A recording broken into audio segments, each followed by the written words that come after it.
ये मेरी बगिया है, छोटी सी प्यारी सी, बहुत ही खूबसूरत पेड़ और पौधों से लदी हुई। मेरे प्रकृति प्रेम को संजोए रखने में मैंने बहुत सारी रणनीतियों का इस्तेमाल किया। बगिया ऐसे ही तो सुंदर नहीं बन जाती है, उसके लिए हमें बहुत सारी रणनीतियाँ अपनानी होती हैं कि किस पौधे को कहाँ रखना है, कौन सा पौधा कहाँ रखने से उसका सौंदर्य बढ़ेगा, किसको कहाँ धूप ज़्यादा चाहिए, किसको पानी ज़्यादा चाहिए, किसको पानी कम चाहिए। ये सारी विभिन्न रणनीतियाँ हमारी प्रकृति के प्रेम को तब ही जाके और भी मजबूत करती हैं जब हम विभिन्न रणनीतियों के माध्यम से अपने पौधों को, फूलों को बचा के रखें। अब रणनीतियाँ तो बहुत सारी होती हैं कि हाँ, हमारे पौधों को कोई नुकसान ना हो, हमारे पौधे हरे भरे रहें, लेकिन इसके लिए हमें विभिन्न तरीके और विभिन्न विधियाँ अपनानी होती हैं। जैसे आप यहाँ पे देख रहे हैं कि मुझे छोटी सी ही इस छत पे बहुत सारे पौधे लगाने थे। मुझे अपनी प्रकृति प्रेम को और भी ज़्यादा मजबूत करना था। अब मैंने अलग अलग रणनीतियाँ बनाई, अलग अलग पौधों को अलग अलग तरीके से मैंने धूप और छाया के हिसाब से उसको रखना शुरू किया। आप देख रहे हो कि इसमें कितनी मिर्ची लगी हुई है। अब अगर मेरी रणनीति सही ना होती तो क्या इन पौधों में इतनी खूबसूरती होती? नहीं होती।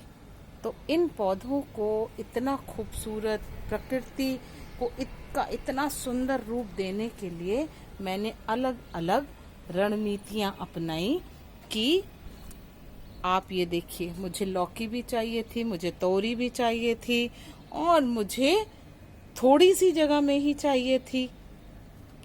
इसके लिए मैंने एक ये तरीका अपनाया। मैंने बांस की पुरानी सीढ़ी को काट के उसका स्टैंड बनाया और उस स्टैंड के ऊपर मैंने अपने इस करेले को और लौकी को और तोरी को चढ़ा दिया।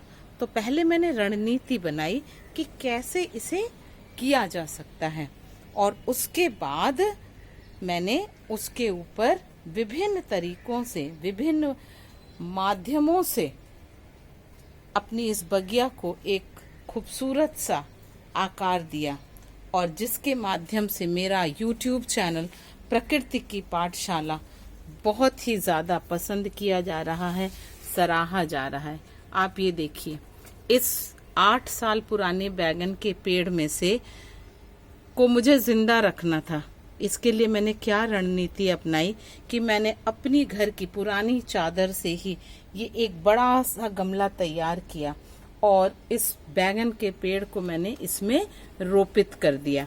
और आप आज देखिए कि इस नए तरीके से मेरी सफल रणनीति का ये फल आपके सामने है।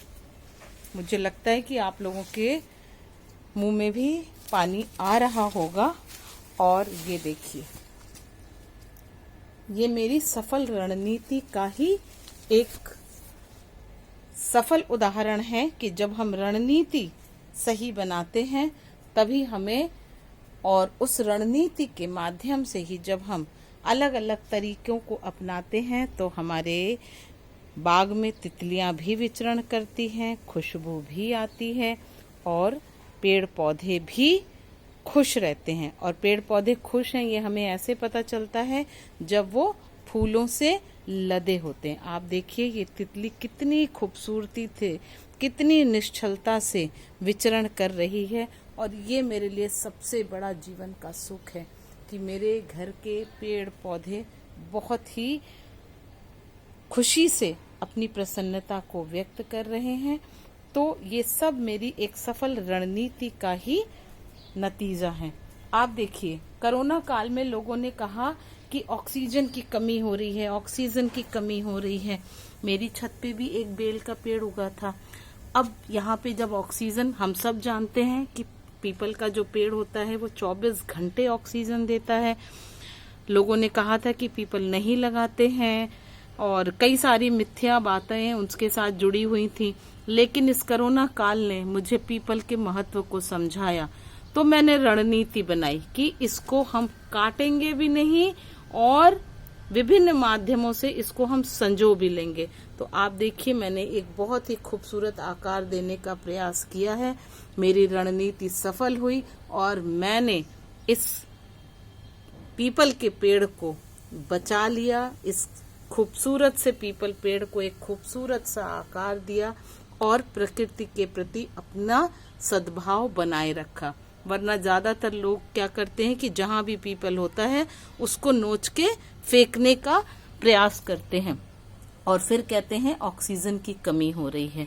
तो हम विभिन्न रणनीतियों को अपनाकर अपने उद्देश्य में सफल होने का सदैव प्रयास करें और छोटी छोटी लेकिन सफल रणनीतियां ही हमें हमारे मंजिल के करीब लेके जाएंगी। एक हमारी मंजिल का खूबसूरत सा पुष्प हम सब के सामने खिला रहेगा। तो आशा करते हैं आज की कार्यशाला आप लोगों को बहुत पसंद आई होगी। मिलते हैं अगली कार्यशाला में और तब तक के लिए नमस्कार।